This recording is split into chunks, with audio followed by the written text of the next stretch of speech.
But he stressed the limit is with those who peddle paedophilia to children online. GB News presenter Bev Turner pressed him on disagreements with Donald Trump and raised concerns over thousands of arrests each year under communications laws. I draw a limit between free speech and the speech of those that want to peddle paedophilia and suicide social media to children, and therefore I'm all for free speech.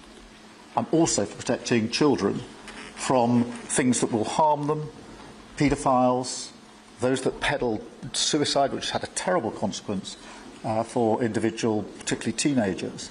And so that's the balance we strike. Well, their meeting at Chequers also saw a new UK-US tech prosperity deal with up to £150 billion of investment promised by American firms. Mr Trump hailed an unbreakable bond between Washington and London, as Sir Keir Starmer called it a great day for the special relationship. Wasn't without clashes, though. Donald Trump and Sir Keir Starmer debated Britain's plan to recognise Palestine as a state, calling it one of our few disagreements. The Prime Minister says recognition will go ahead before the UN summit unless Israel agrees to a ceasefire. Conditions already, though, rejected by Jerusalem. Meanwhile, on the ground in Gaza, the United Nations is warning the situation is nothing short of cataclysmic, with hospitals on the brink of collapse and families forced to flee on foot.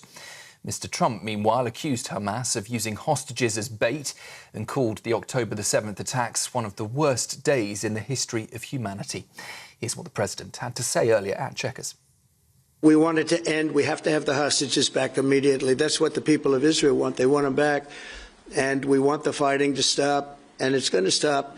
But a lot of bad things. You know, Hamas said that they're going to put the hostages up as bait. They're going to put the hostages in front of any attack.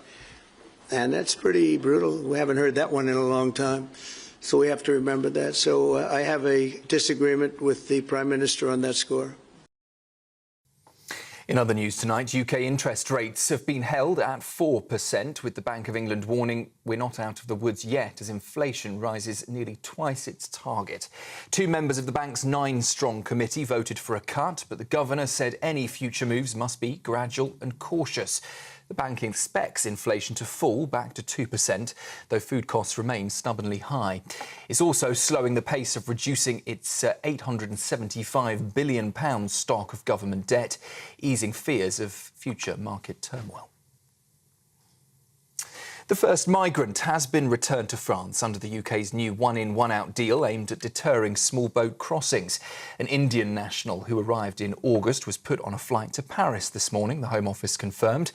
New Home Secretary Shabana Mahmood called it an important first step to securing our borders and warned those entering illegally. She says, "We will seek to remove you." More deportation flights are planned in the coming days, while the first arrivals from France through the new legal route are also expected soon.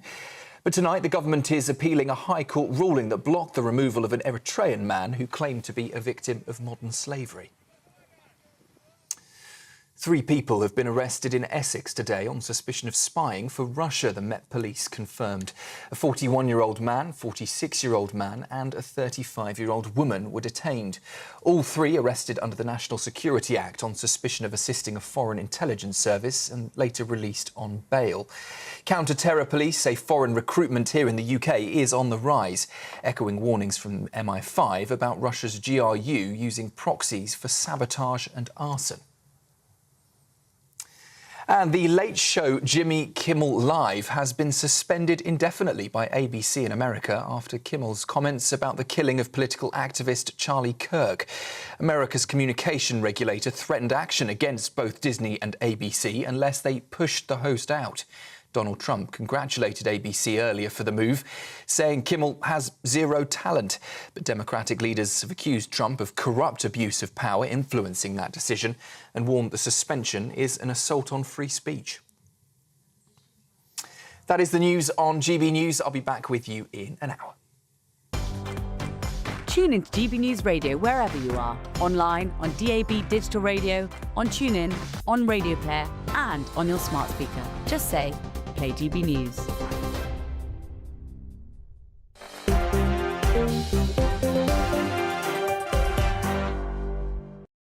Thank you very much for that, and hello, good evening to each and every single one of you. My name's Michelle Dewberry. This is Dewbs & Co, keeping you company until 7 o'clock tonight. Alongside me, I've got my panel, the former editor of The Sun, Kelvin Mackenzie. Also alongside him, I've got the former Labour Party chair, Baroness Hayter. Good evening to both of you. Welcome back. You're very welcome. As are each and every single one of you at home, what is on your mind tonight? What did you just think to that Jimmy Kimmel story? I'll ask you about that perhaps as the programme progresses. Do you think that he should have lost his job? There's lots of people celebrating, I would argue, that murder of Charlie Kirk. Did they all deserve to be given the boot or not? You can join the conversation in all the usual ways. You can / your say, or of course you can tweet or you can X me. But look, the big news today, the second and final day of that state visit with Donald Trump. He's up, he's gone, is in the skies over above us as we speak. Let's cross live then to our political editor, Christopher Hope. Christopher, you were there following it intently.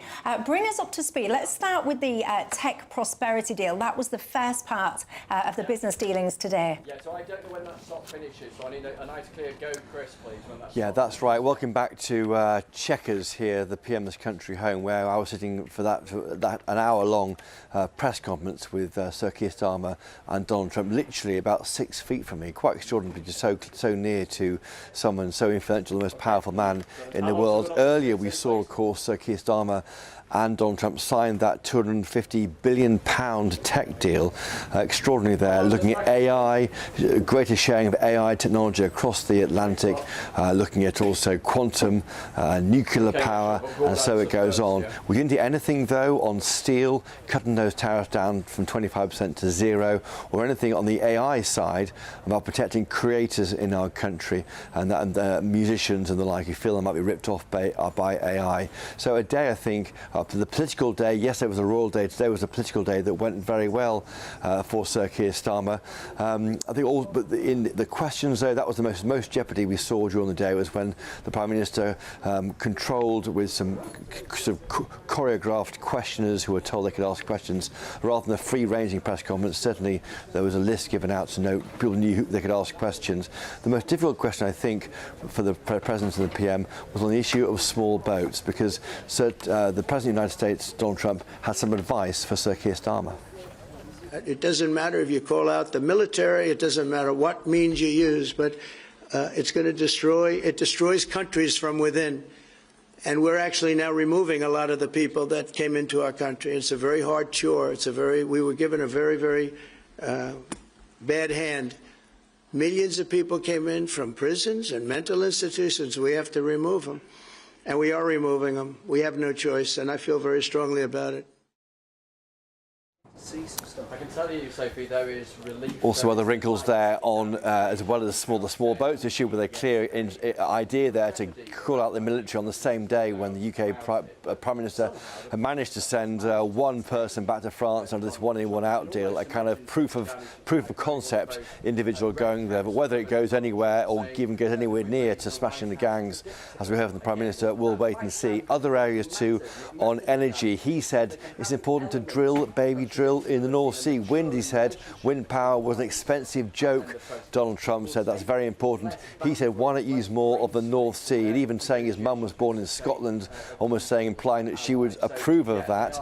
There was a wrinkle on policy, notably over Palestine. The UK government is set to recognise Palestine in coming days. Clearly, Donald Trump disagreed with that. He said, on this issue, we disagree. He thinks that until all the Israeli hostages are returned by Hamas to their families in Israel, there shouldn't be any deal to recognise Palestine. So that went well. Also, a question from our colleague Bev Turner, of course. She presents GB late tonight, starting next Monday, about the issue of faith. And the PM said, I was christened. I've been in the church all my life. I never heard the PM talk about his own faith in that way. Of course, he does mark the Jewish faith with his wife, Lady Starmer, who is Jewish, on a Friday night. So I think altogether, this trip has passed off well for the Prime Minister. It was uncertain how that press conference would end. It ended without any kind of drama. The issues they don't agree on, we know about them, notably wind power and notably on Palestine, but elsewhere it seems like they fly back the best of friends. And tell me, what is it like in terms of when you see these kind of freewheeling press conferences as a viewer? It feels quite electric. I want to get my popcorn out and put my feet up because you don't know where it could go. That's how it feels as a viewer. How does it feel to be in that room as a journalist, a reporter? Just over a week ago in Scotland. Yeah, it's extraordinary. You watch him all the time. When he walked in, he sort of locked eyes at me and gave half a smile. I mean, and you smile back because he's quite a warm character. Don't forget this individual, Donald Trump.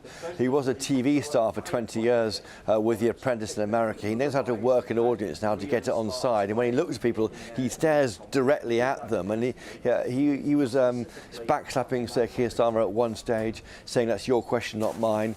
I mean, I was lucky enough to be there in Turnberry when we all gathered round as though it was at the Oval Office. I call it a spray rather than a press conference. That was much more freewheeling, and he was in charge. This time, Sir Keir Starmer was in charge.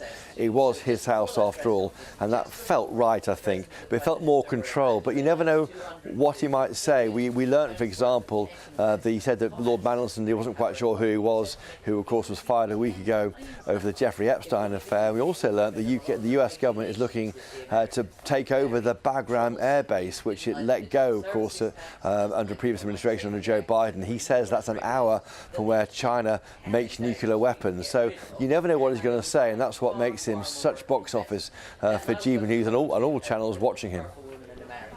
Interesting stuff. Christopher Hope, thank you for bringing us up to speed with that. Kelvin McKenzie, I'll get on to the stuff about immigration and all the rest of it as the programme progresses, but in terms of your kind of key takeaway, he's gone now, it's done, it's dusted, your thoughts? Well, he should come here every week and allow investments of many billions into our country. We're a knackered, completely bankrupt, lack of productivity, run by the unions. You try and get a tube in London at the moment, it's a miracle. The only, helping out Uber, but nobody else. So we would like him every week to come and give this kind of money to us.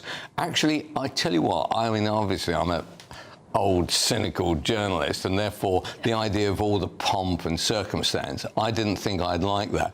Actually, I was rather taken by it. The flyovers, the dancing, the tunes and everything. I thought it was a good old effort, actually. And actually, Starmer, when you could have put him to the sword politically, I mean, he's been an absolute disaster for our country. Actually, he emerged basically unscathed. Indeed, and just in terms of that tech deal as well, 15,000 jobs, that is the kind of estimation in terms of what we could see here in this country. I think there's a couple of thousand more jobs potentially as well in America. Baroness Hazy, your thoughts? I'm going to do a little personal thing first. 55 years ago, my father was the security officer at Chequers, and we had then President Nixon came with Heath, but the Queen came to Chequers. I think the only time a reigning monarch has been there. So the picture was, there was almost nobody there, and it was the Queen, Mr. and Mrs. Nixon and Edward Heath, all a bit different from now.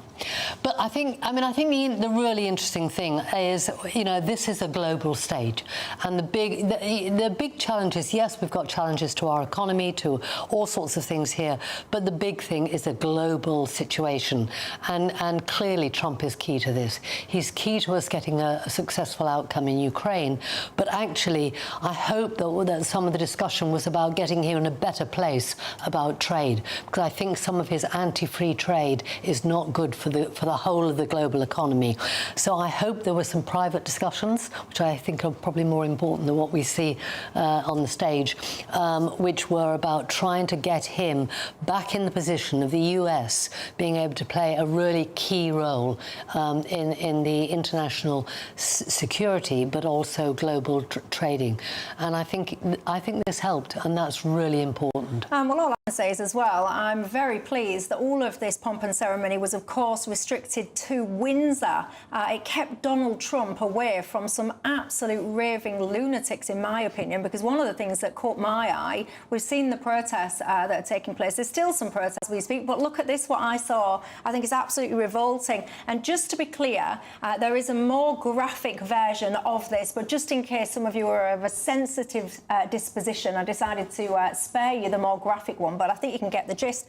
Here is a protester pulling along the streets, essentially an effigy of a dead Donald Trump that's bleeding from the head. I find that so grotesque, so repulsive, and quite frankly, so idiotic. Just stupid people. What do you make to things like that? Well, that's the left for you. You know, it sums up. They would consider that a triumph. There's probably some socialist halfwit that spent weeks putting together that effigy. Yeah, it's absolutely ridiculous. I just don't think there's a place for that. I'm all for free speech and, you know, whatever. If you don't like Donald Trump, whatever, that's up to you. But dragging through, essentially, a mimic dead body of that person, revolting. Well, we're seeing this over all sorts of things. It's particularly bad over that. But also, and this isn't, you know, you use the word left. This, you know, I'm on the left, and this I have got nothing to do, and most of us have absolutely nothing to do with any of this. But there are also other things that worry me, like the word fascist being used. I may not like Donald Trump and many of his politics. He is not a fascist.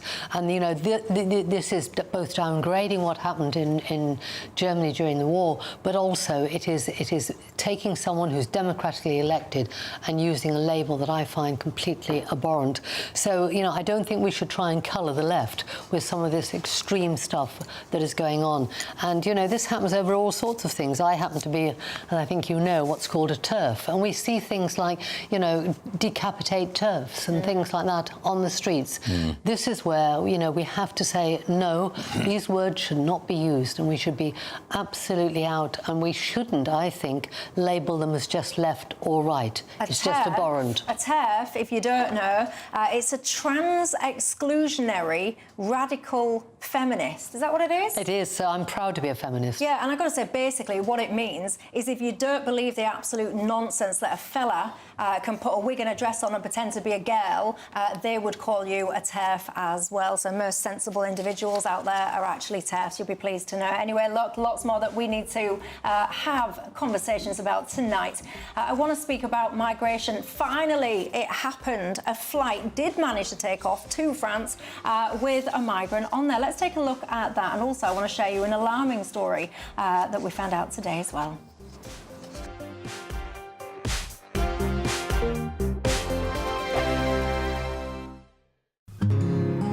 This is our country, and we think it's amazing. From high tea to the high street, we love it all. Even the rain, we like that too. There's nowhere else we'd rather be. That's why we're here to be the fearless champion of Britain, its voices and its values. Because we are GB News, the People's Channel, Britain's news channel. Decisions made in Washington aren't just shaping America, they're shaping Britain too. From migration to global security, from crime to health. Whatever happens in the White House today will be felt in your town or city tomorrow. That's why The Late Show is live from Washington, D.C. Cutting through the politics to show you what it all means for Britain. The Late Show Live starts Monday night at midnight. Only on GB News, Britain's news channel. You want to know what's really going on in the corridors of power? Labour don't know what to do with you half the time, and that makes you quite lethal in the chamber. Get behind the headlines with Chopper's Political Podcast. Join me, Christopher Hope, as I sit down with the great and the good of British politics. We'll see where this ruling takes us. These are the stories shaping our nation. Chopper's Political Podcast, available now on all platforms. Listen in and stay ahead. Exciting news. Every Friday, my Patrick Christie's Tonight Show is going to have a twist to it. We're welcoming some special guests. You. That's right, on Fridays I'm going to be doing my show in front of a live studio audience because this show is about you and what you have to say. It's going to be the same big debates, same big topics, same big opinions, but every Friday night at 9 p.m. you are invited to come on down to Patrick Christie's Tonight to be a part of the action. Only on GB News, the People's Channel, Britain's news channel. 5 hosts, 5 opinions, 5 fearless debates, 5 unfiltered takes on the day's news. 5 reasons not to be anywhere else on Saturday night. This is the Saturday Five. You got me good there. Britain's biggest Saturday night TV show. It's not a bad brand. Yeah. Uncensored. Very, very, very easy tonight. On the unpredictable. What did she say? Can you translate it for us? And always entertaining. And how can a country go from being led by William Wallace Saturday nights from 6 p.m. only on GB News, the People's Channel. Britain's news channel. You're going to want to stay tuned, trust me. Join me, Nana Akweer, for an informative, interactive news programme with a difference. It's fun. No, he didn't say that, Dave. I'm so surprised. I think there's an element of truth to that. Join me from 3 p.m. every weekend, only on GB News, Britain's news channel. Decisions made in Washington aren't just shaping America, they're shaping Britain too. From migration to global security, from crime to health.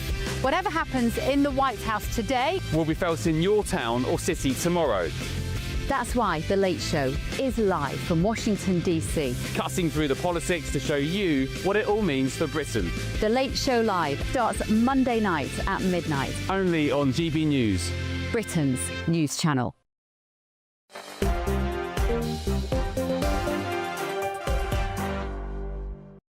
Hello there, Dewbs and Co. Me, Michelle Dewberry, Kelvin Mackenzie and Baroness here till 7. That promo there with Beverly Turner. Did you see what happened today? Of course, President Trump, Prime Minister Starmer, press conference. Starmer, as you would imagine, went to the BBC, went to this, went to that, and then said to Donald Trump, over to you. Do you want to see if there's any questions? Look at what he did.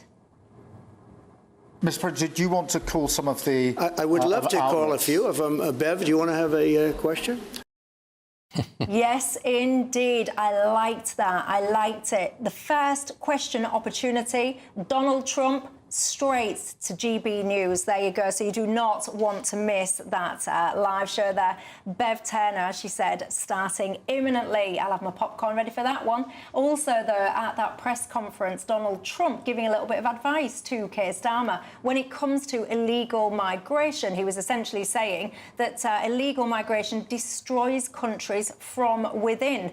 He was advising perhaps you could even consider any means possible, including the military. Well, luckily for Keir Starmer, finally, we've debated this so-called one-in, one-out scheme. One of the flights has finally deported Kelvin. It had an Indian guy on there, which, I mean, I don't know why we didn't just send him back to India, but whatever. He's gone back to France. Well, the reason he didn't go back to India, actually, is financial. Because when he lands in France and agrees to go to India, right, they give him a free flight to India. And they give him 2,800 quid, which is part of the French migration arrangement. So he's laughing. He's laughing. And I suppose other people will be also rather pleased to receive 2,800 quid and being kicked out. But of course it's not. It is a joke. And Starmer recognises it. And what he says, actually, in his press conference was that he was hoping to see it beefed up over time. Honestly, we're taking in 5,000 a month, actually, over the year, or just under about 4,500 a month, right? One in, one out, 20 in, 20 out. The only answer is the military. We can't seem to find a political solution to this. After all, both the Conservatives completely failed. Now Starmer has failed. I mean, he's had the thick end of 15 months to try and come up with a solution. He doesn't really want to go down the military route. But in the end, I think we'll be looking to Farage or a Farage-alike in 4 years' time to actually just turn the boats round. And that's what the nation wants. Actually, what they really want is they want it ended. And we can't seem to find a political ending that won't involve either the Navy, the Marines, or somebody like that. Do you give them any credit at all, though? Because they have actually managed to get somebody removed, which is more than, for example, the Tories might have achieved. Well, they might have actually, had the Tories got in, I suppose, or had been allowed to, Rwanda would have kicked out at least. It would have been more than one, which of course is the Labour argument that it wasn't going to be many, and it may not have been many. It would have been better than one. So if we'd had Rwanda, actually, if you said to the people in the camps in Calais, you're going to go to Rwanda, mate, I think they would have I suspect that many of them would actually think to themselves, I'll tell you what, I think I'd rather go back to India. Yeah, but if Rishi Sunak thought that there was a chance that he could make Rwanda work, he would not have called an early general election. He would have put his money where his mouth was. He would have stayed resolute to his ideas, to his plan, and he would have got a flight out and over to Rwanda and then called an election. I'll always question the fact that he didn't do that. Well, he was mad to have called an early election, but as with all three prime ministers of that era, they were all stark raving mad, and the reason why they're 17 and 16% in the polls is because of the way they let the country down during those years. Vanessa, tell your thoughts. The bit before we came on, Chris Philp, from the last government, as if there was no problem from them whatsoever. One of the biggest problems at the moment, less about the boats than about the hotels, is the backlog, and that backlog was nearly all in the last government. I'm not saying we've, been brilliant ever since we arrived, but the backlog is a major problem, which is also why I don't think we could wait, even if Farage was to win in 4 years' time. We need to solve this now. We can't wait that long. It is challenging. I mean, the idea of bringing the military in assumes that you could still do something like capture the boats when they're at sea or something like that. It's not clear that that's easy to happen. I mean, it's much easier in America or Australia. Australia did turn them around, but they are a long, long way away, so it was very few boats, and you could identify them. We're very close to France, so we've got a much bigger problem, and of course America has a land border, so it was much easier to stop. So all I'm saying is there isn't a simple answer that can happen in a day or a week or even a year, but I do think that the beginning of this now, because the relationship with France is key, because that's where they're coming from, and that's where we need to stop them. We need to stop them even getting into the boat. Can I ask you this? On the French. Do you believe that the French are actually putting their shoulder to the wheel on this? Or are they actually saying, thank God they're in a boat and heading somewhere else because we don't want them here, which is my impression? I think you're half right. You're half wrong in that actually a lot of them are in France because they think they can come here. So actually France is suffering from the fact that I think it's too easy for them once they come in here. And France would like to do something about it. That's what the French say. I'm surprised you're swallowing that. I am with the French when they say one of the reasons that Britain is so attractive is we don't have ID and we don't have, ID cards, and therefore it's much easier for people to just sort of disappear into the black economy, if you like. And I have been supporting... Are you allowed to call it the black economy anymore? I just did. And I really think that we have got to do something that makes sure that we have ID cards, because that's... How long, Baroness, can I be honest with you, how long will it take us to introduce ID? And as I understand it, it'll be about 3 years, by which time Labour are going to get kicked out. And actually, Farage doesn't believe that ID is the answer anyway. I know. I've been trying to persuade him that he's wrong. Well, actually, he believes even something I find even stranger, ID for immigrants, but not for locals. Well, that doesn't make any sense, because, who would you ask about whether they should have one? But I think we'll move him on that one. I think we can do ID cards earlier. I mean, we've all got NHS so within numbers. the Labour Party, do you think that's likely? I'm working on it, along with many others. Are you in the minority? They are moving towards it. My guess is no.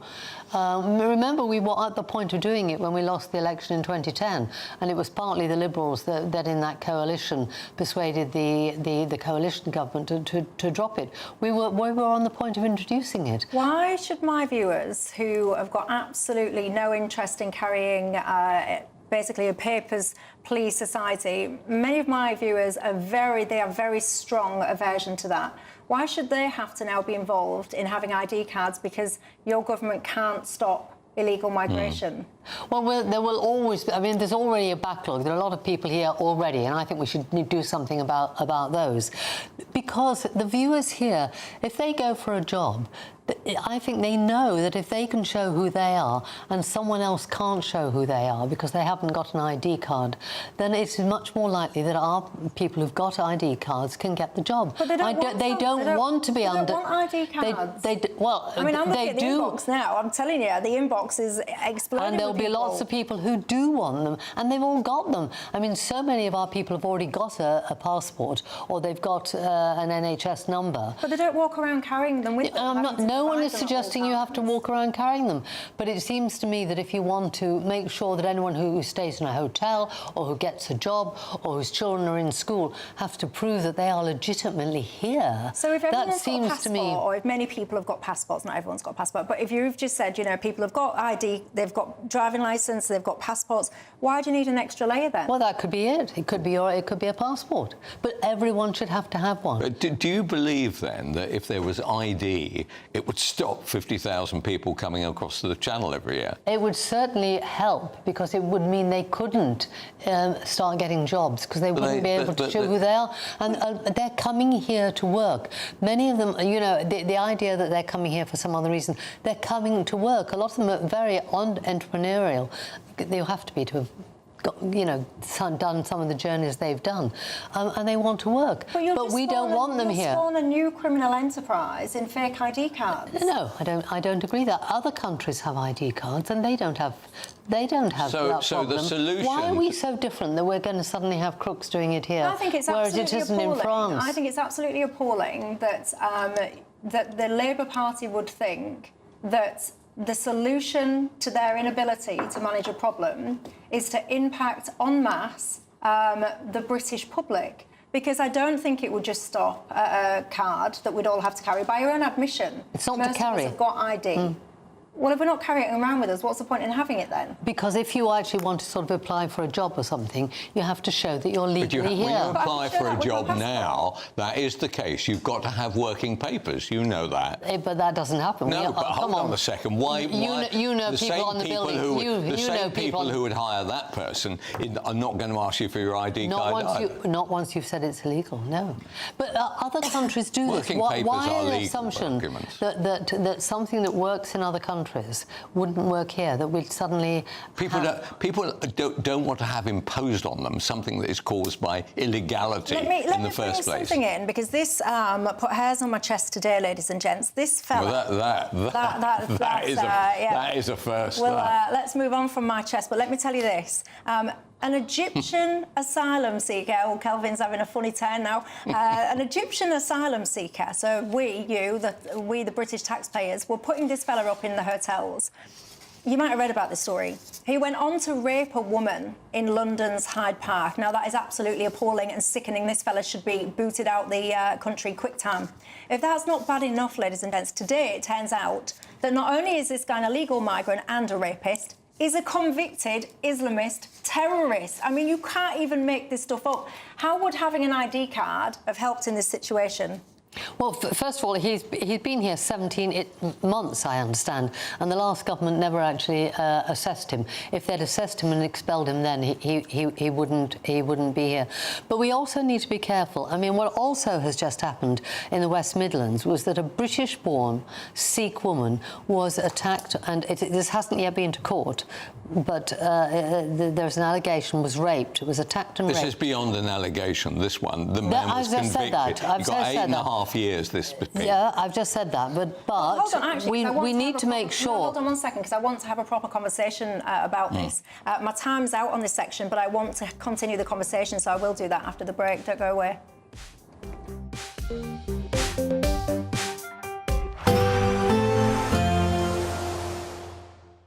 Ready to soak up that holiday sunshine?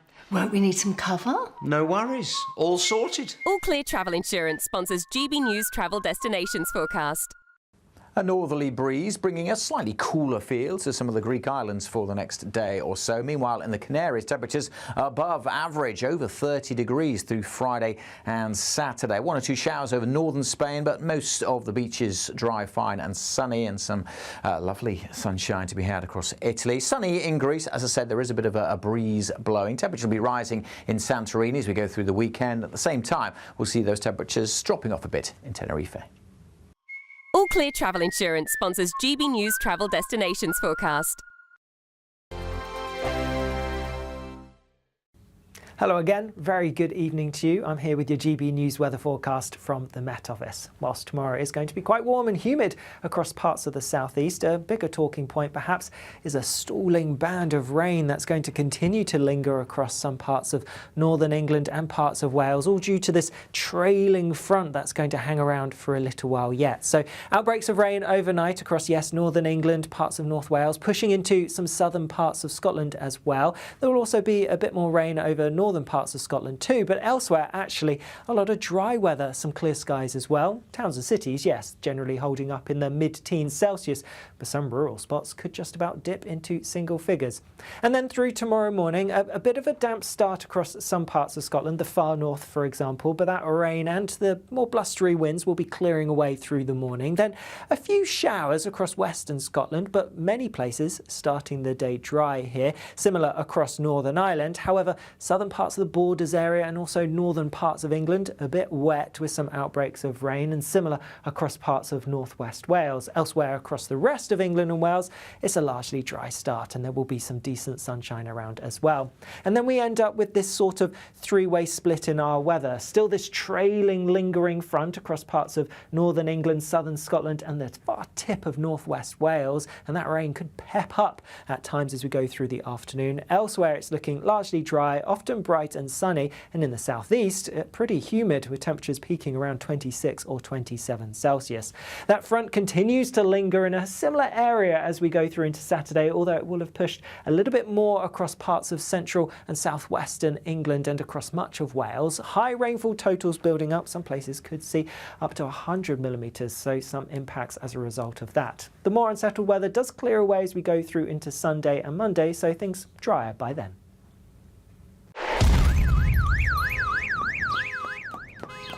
Crash Law 24 sponsors GB News Traffic and Travel Report. Good evening, this is the latest AI travel news from gbnews.com. The M8 eastbound at junction 24 has delays due to a broken down vehicle, so approach with caution. The A180 westbound exit to the A160 is closed due to a major incident involving multiple vehicles, causing delays. The A5036 southbound in Sefton is congested between the M57 and A5038, with around 10 minutes of delay. The M3 eastbound in Surrey has a collision, closing one lane. And on the trains, there is no service between Cleethorpes and Barton-on-Humber, with disruption on the Elizabeth line at London Paddington. For more travel news, go to gbnews.com. Crash Law 24 sponsors GB News Traffic and Travel Report.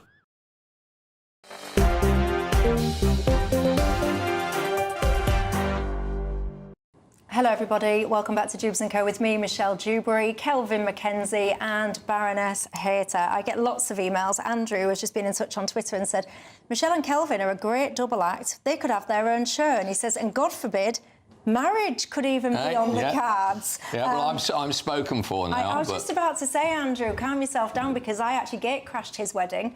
He didn't even invite me, but I managed to find out where it was. And you were stalking me, in fact. I was. What can I do? He's irresistible. Look at him. Look, I can tell you right now, the thing that all of you are getting in touch about is ID cards. Honestly, the strength of feeling that is coming through on my inbox, people, certainly the ones that are getting in touch en masse to me, they don't want them. They're telling me all kinds of oppositions. They're saying they don't trust the government to keep their data safe. They're saying that they feel that they are completely unnecessary. To your point, they've already got lots of different ID and things like that. They don't want them. It's interesting. Well, I'm sorry to be the wallflower, by the way, in this thing. Always the bridesmaid, never the bride. I mean, I do find that interesting because the wider polling, of course, shows much more support for ID cards. Because, I mean, Sainsbury's or whoever know more about me than I have to say the government does. That's a choice. Is it? Yeah, Is it? If you No. choose to have a Nectar card with Sainsbury's, you choose voluntarily to give you their data. You know that they monitor what you track and what you spend. And then, that's by consent. If you import and if you impose onto people against their will ID infrastructure, that's completely different. But it isn't, in that people who go abroad get a passport. We have driving licence, we have all sorts of things. The government has our NHS number. That's choice, isn't it? That's choice. Well, you don't have to go to the NHS. Holiday. No, yeah, if you choose to get a passport and go on holiday, then of course you know that there'll be various biometric data that's held on you. Of course, everyone chooses to use the NHS or has to use the NHS. That's very different. This is all about the root and the source of this for many people. You're suggesting it because you can't get to grips with a problem. Well, funnily enough, I have been supporting this for about 30 years, long before we had a migration problem. It always seemed to me that for young people, I mean, in that day, it was actually being identified in a pub that they were old enough to drink. So, I mean, I've been a long campaigner for this. Haven't yet got the Labour Party there, because actually being able to prove who you are, where you live, and what your age is seems to me really important. So my support for this is not about trying to solve the migration one, but undoubtedly it would help in that it is much easier for people to disappear below the radar, to rent houses without being able to prove who they are. It is not easy to rent, I can tell you that, because I'm a landlord, right? And I can tell you that you cannot just simply take on somebody who says, I'm this, I'm that. You need a lot. I don't know whether you ever filled in either a tenant form or a landlord form today. Nobody is getting away with anything. But there you have one person you rent to, and then suddenly 3 or 4 people are sharing that house with them. They are not checked. But I just don't understand, like the case that I gave to you earlier on, that fella who is the illegal migrant that you paid for, ladies and gents, as taxpayers, to put into a hotel. He repaid your generosity by literally raping a woman, and it turns out today he is literally a member of a terrorist group. He was a convicted terrorist. I mean, you can't even... I say it out loud, and this is a genuine fact, and as the words are leaving my mouth, I think to myself, this is so bad, it almost sounds made up. And I would say that the Labour Party and the previous Tory Party failure to get to grips with these boat crossings, this is so unforgivable. The danger to British citizens that has been caused by, and you don't like me using the word importing, but I will use it because it's what I believe, importing these kind of men from a completely different belief sector. They don't value women. They don't have the same morals and values that we have in terms of, particularly when it comes to views on women. I think it is appalling. It's a national security issue. The majority of rapes in this country are not done by immigrants. I didn't say they were. Well, OK, but we have to remember, we have British-born white men who rape.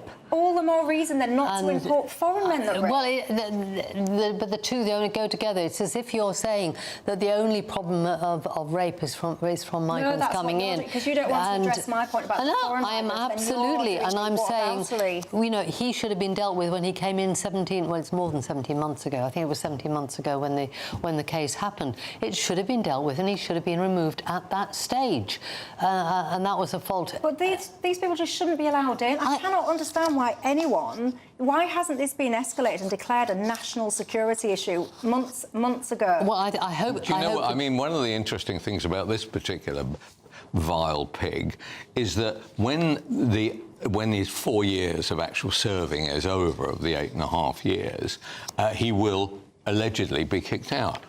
When he was done for bomb making, he was a member of the Muslim Brotherhood, right? Which is not prescribed. Right. So when we come to... It's not prescribed. I mean, when we come to kick him out, you can be sure his counsel will be saying, we can't kick him out because he will be hanged in Egypt, right? And we may be lumbered with this guy forever. I just think this is absolutely appalling. Coming up after the break, all is not well in the Zara Sultana and Jeremy Corbyn camp. This will make you smile. Look at that, I knew it'd make him smile. I'll see you in a couple of minutes.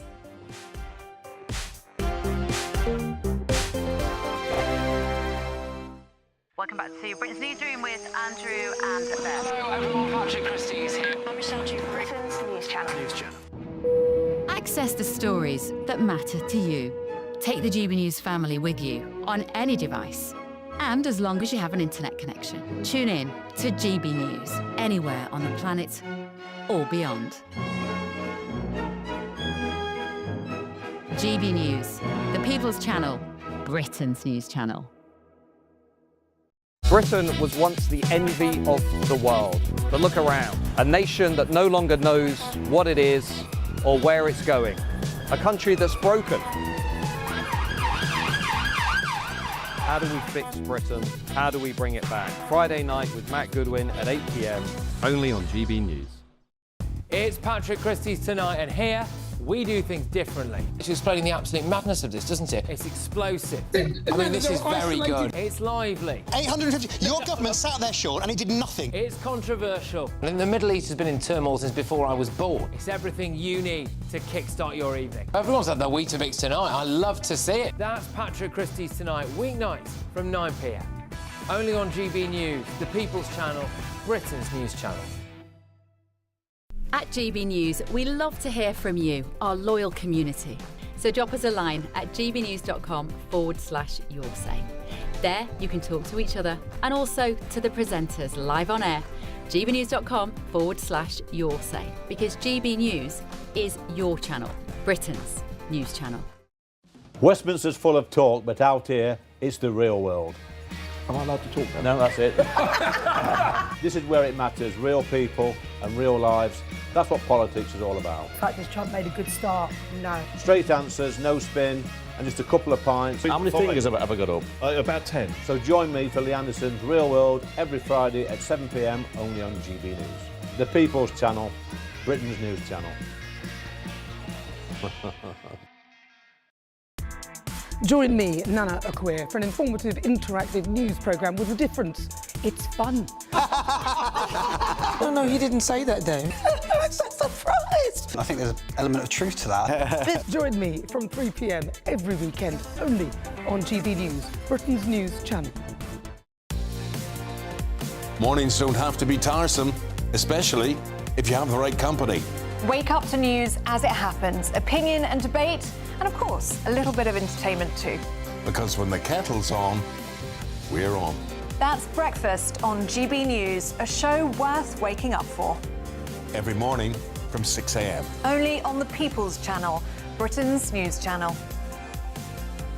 We'll spread the news, you spread the word.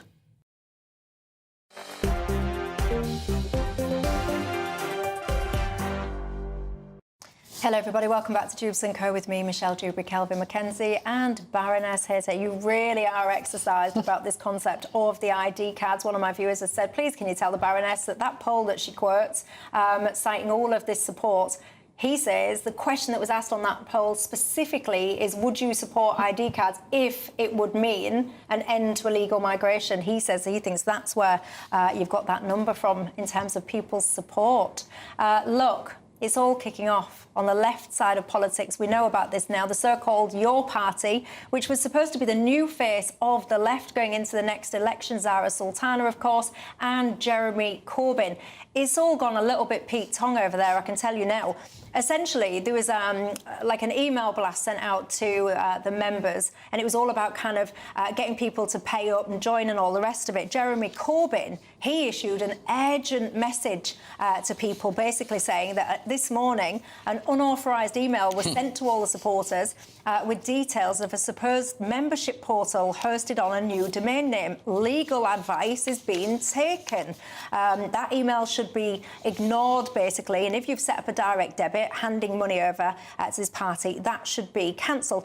It goes on, basically, to say that there was some agreement and it perhaps wasn't followed. He then signs this letter with a few people's names, including his own, excluding Zara Sultana. Zara Sultana, she issued a statement basically saying she wants to clarify this. Neither of the week's emails had the dual authorisation of myself and Jeremy. This is a very long letter, as you can see. She basically says that she feels like she's been sidelined. She goes on to summarise that she feels that she's been subject to what she can only describe as a sexist boys' club. She basically says she's been treated appallingly and excluded completely. I mean, oh dear. No, how sad. Never mind. Yes, it's excellent news. Excellent news, actually, strangely. Bad news for anybody on the right, but excellent news for Starmer. Because the nightmare for Starmer is if there was a well-organised lefty party, it would probably take anything between 5, 7, even 9% of the vote, and he would then go down to around where the Tories are at about 17%. So he's whistling gypsy tunes right now, and if I'm Corbyn, I am dumping Sultana at 100 miles an hour. It's a marriage made in hell. It's not working, and Corbyn himself, at least though totally unwanted in any party in this country, actually has always been, he's always believed in something, and he hasn't done what every Labour leader has done for 1,000 years, which is tap dance away. So I think he should start on his own and find somebody else that he can work with, because Sultana is not it. I think that's quite difficult, because I've known Jeremy for, you know, we were talking about how long I've been in politics. I've known him for about 50 years. And actually, he's a bit of an isolationist. He's not a great team player. So I think what you're asking is difficult. I think, there's a very big problem with the party, is that it doesn't have the whole history and understanding behind it. If you look at other new parties that were set up, like the SDP, although it broke from Labour, it had a whole history of ideas, of policies, of breadth of support. It had people in local government, and similarly, in a way, reform, breaking away from the Tory party, had real depth. It had a wide understanding. Now, this party is being set up really of opposition to what's happening in Gaza. Can I say to you, in a social media world, I absolutely disagree with you. There are many examples around the world right now of people who literally 2 minutes ago were pushing a broom outside Morrison's, and now they are leaders of parties with huge numbers joining them. We have a young and not so young kind of voter background now says, oh, that sounds interesting, I'll go for it. Corbyn could have been that person. I totally agree with you. He may well not be that person now, but Sultana definitely is not. This is not something that's going to work between them, and he should find somebody that he can work with. I am sure he will do well, and it's in my interest, because I come from the right, that I want to see the Labour Party completely destroyed. On the Tory side, we have two people wanting my hand in marriage. Right? On Labour side, you've only got one place to go. If Corbyn put a decent show together, there would be two places to go to. But no party can exist just on one issue, which is basically anti what's happening in Gaza. You know, the party has to have roots within Wales, within Northern Ireland, possibly within Scotland, north of England, and it would have to have a broader message and a broader understanding. Can I say I disagree with that as well? To survive. Look, all he has to say is, I want a wealth tax, I want a mansion tax, I want this. Loads of the left will go to him. Personally, again, I do like snacking on my popcorn, but I can't wait to sit and listen to all the conversations that unfold on the left when you've got lots of kind of strong, independent Muslim MPs who then become bedfellows of lots of lefties who think that men can become women and all this and all that and the other. I will be watching all of that unfold with keen interest, I can tell you that for free. Andrew, you are very chuffed that we've read out your message earlier on. You're very welcome. I appreciate all of you that get in touch. I really do. But for now, that's all I've got time for. Thank you to my panel, and thank you to all of you at home. Have a great night, and I'll see you tomorrow night.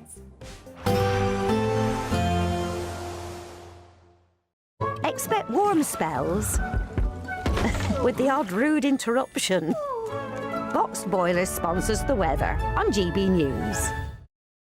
Hello again, very good evening to you. I'm here with your GB News weather forecast from the Met Office. Whilst tomorrow is going to be quite warm and humid across parts of the southeast, a bigger talking point perhaps is a stalling band of rain that's going to continue to linger across some parts of northern England and parts of Wales, all due to this trailing front that's going to hang around for a little while yet. So outbreaks of rain overnight across, yes, northern England, parts of North Wales, pushing into some southern parts of Scotland as well. There will also be a bit more rain over northern parts of Scotland too, but elsewhere actually a lot of dry weather, some clear skies as well. Towns and cities, yes, generally holding up in the mid-teens Celsius, but some rural spots could just about dip into single figures.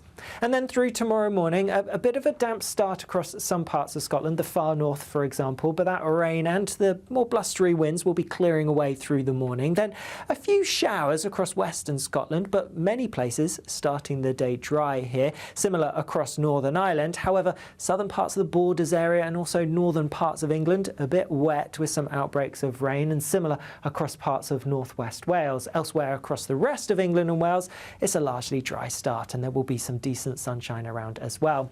And then we end up with this sort of three-way